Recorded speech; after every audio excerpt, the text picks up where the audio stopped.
এক ছিল এক চতুর শিয়াল।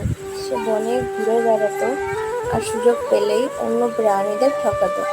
একদিন সে দেখলো গ্রামের ধারে এক বিশাল বলদ ঘাস খাচ্ছে।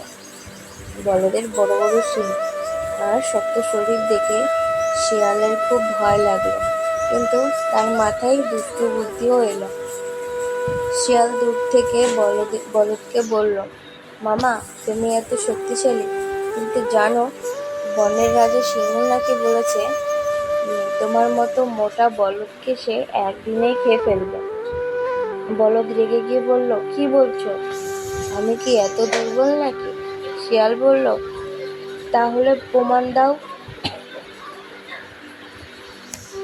চল বনের ভেতর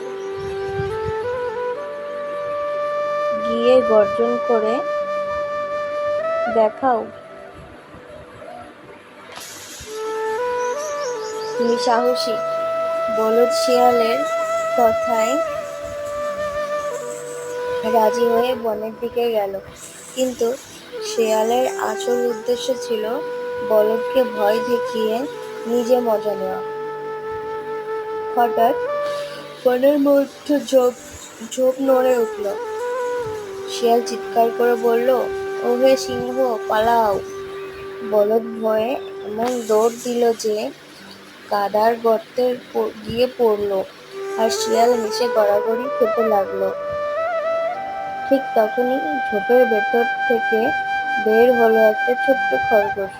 বলদ বুঝলো শিয়াল তাকে বোকা বানিয়েছে। বলদ রেগে রেগে শিয়ালকে তাড়া করলো,